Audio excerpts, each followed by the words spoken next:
There can be no stealth if you have to let Congress know. Do you guys understand? Can you imagine? Can you imagine having to let everybody? This is not a declaration of war. No one was killed as far, and certainly no civilians. It was taking out the points of contention, the nuclear enrichment sites, after a contract had already been repeatedly violated. But I do know that there's a lot of fake news out there, and it's very important when dealing with global conflict to at least know what is truthful. So it's time for Fake News, Real News. And by the way, the best way to stay in touch with us is download the Rumble app. Follow me there. We are live 11 a.m. weekdays, every weekday. And sometimes we have special streams. You get notifications just when we're live. That's it. You don't get spammed. You don't get a bunch of clutter. When we're live, on the Rumble app. Don't be watching this on YouTube or anywhere else if you see a clip there. All right, first up, fake news. You may be seeing this out there. That this strike was, by definition, from Donald Trump, unconstitutional. As a member of the Gang of Eight, you might think that for something this consequential, we would be informed of any change in intelligence. And by the way, let's not lose sight of the fact that that an offensive attack against a foreign nation is something that the Constitution reserves to the Congress of the United States. So bad enough that we weren't informed, but unconstitutional that we didn't have the opportunity to debate and speak as the representatives of the people on what is one of the more consequential foreign policy things that this country has done in a long time. Yeah. Okay, here's the real news, all right? A stealth operation requires stealth. You don't tell journalists? If you were to say, now they're trying to say it's unconstitutional to declare war. He didn't declare war. No. If you are saying that it is unconstitutional to engage in a stealth operation, you are saying that we should never have any stealth bombers. You are saying that we should have no SEAL Team 6. There can be no stealth if you have to let Congress know. Do you guys understand? Can you imagine? Can you imagine having to let everybody? This is not a declaration of war. No one was killed as far, and certainly no civilians. It was taking out the points of contention, the nuclear enrichment sites, after a contract had already been repeatedly violated. To say that the president, who, by the way, constitutionally, is the sole determinant of whether to temporarily commit armed forces to deal with a current threat. To say that that is not permissible, that a stealth mission is to say that we are not allowed to have any stealth operations in the military. It's concerning that a sitting representative in Congress would not know the Constitution, not know that the president does have the right to use temporary force against another nation. Right. And then insists that we tell him about the stealth operation? The dum-dum who didn't even know anything in the Constitution he represents? Right. And by the way, and I like him, but if you were to have told all of our representatives about this before, and be like, keep it on the down low, Rand Paul would be giving out the latitude and longitude on Fox News before they're going to be going 23 degrees north and bombing this facility at about 200 hours, I think. You can't. This is why the president has the authority to commit forces up to 60 days without congressional approval, because not every strategic military strike is declaring war. This happens all the time.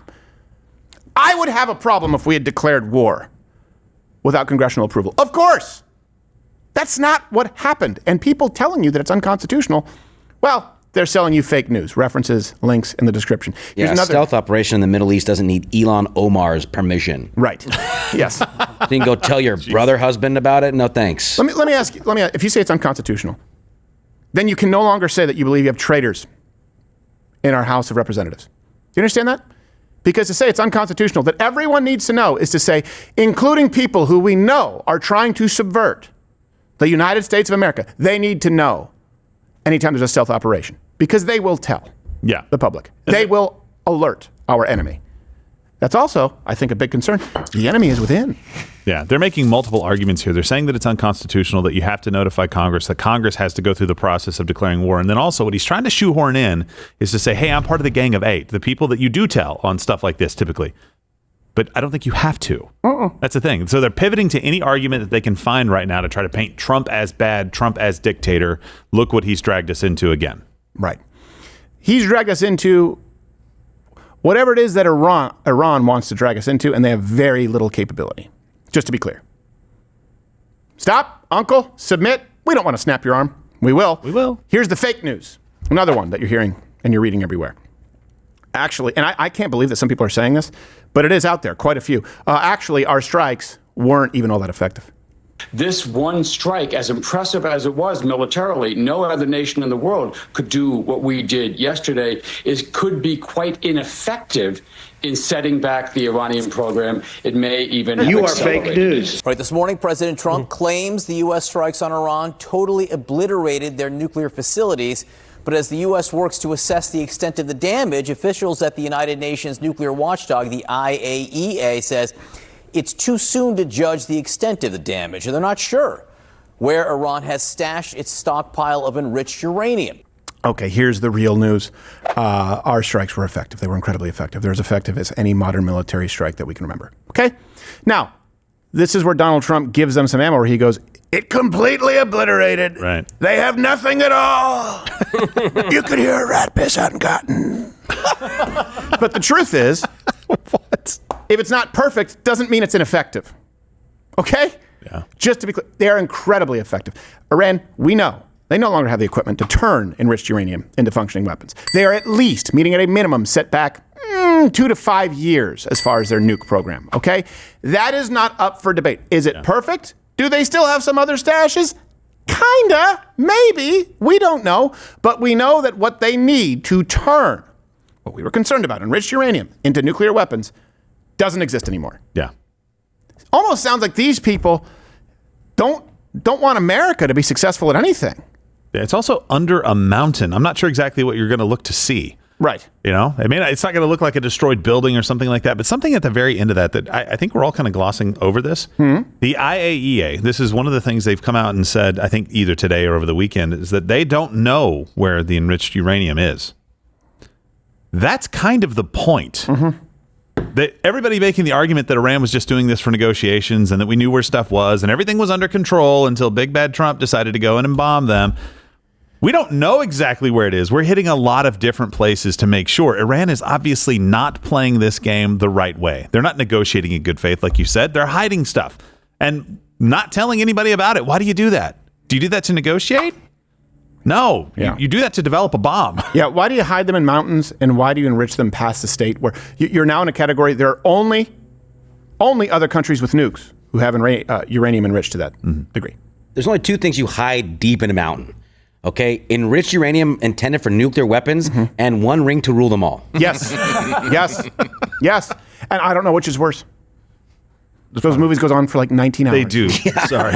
19 glorious hours. Here's the other fake news that you'll read. Okay?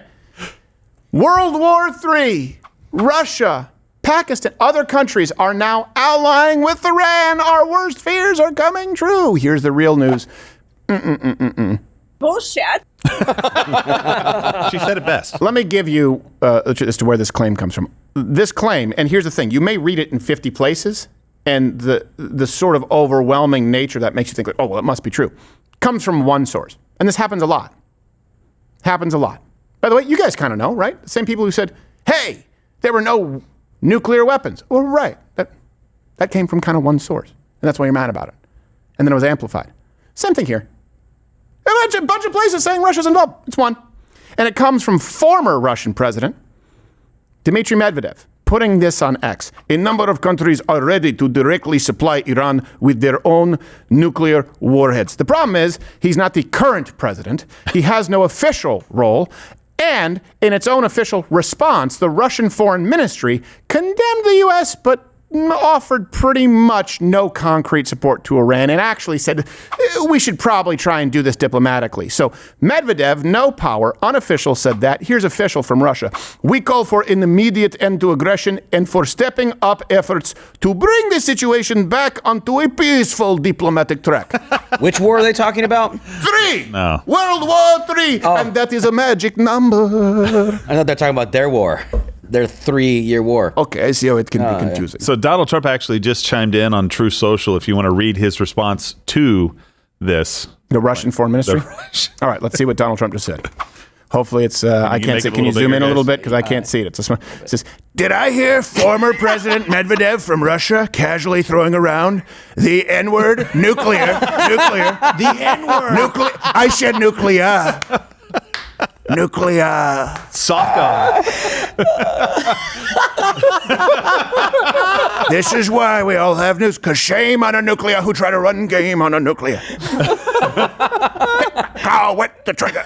Nuclear's in Paris. Hold on, let me keep reading it. Let me read. And saying that he and other countries would supply nuclear warheads to Iran, did he really say that, or is it just a figment of my imagination? If he did say that, and if confirmed, please let me know immediately. The N-word, nuclear, should not be treated so casually. I guess that's why Putin's the boss. By the way, if anyone thinks our hardware was great over the weekend, far and away the strongest and best equipment we have, 20 years advanced over the pack, is our nuclear submarines. Not wrong.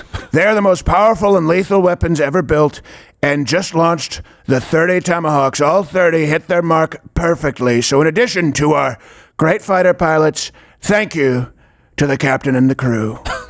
So back to this. Russia pretty clear. You know. The Russian officials said, no, diplomacy.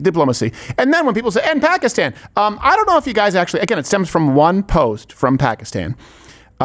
They barely even issued a condemnation, and they have to say something. But again, they also called for dialogue. Recourse to dialogue, diplomacy, in line with the principles and purposes of the UN Charter, remain the only viable pathway to resolve the crisis in the region.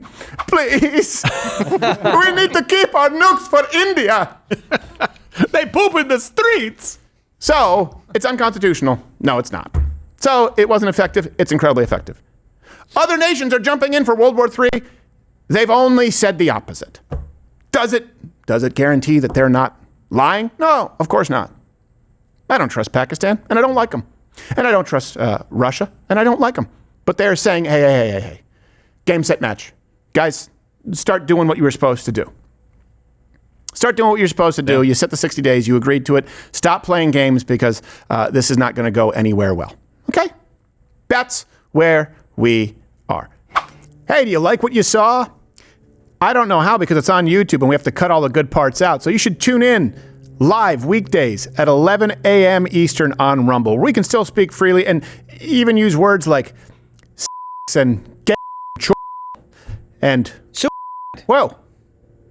You've been here this whole time? Yeah. Snuck in.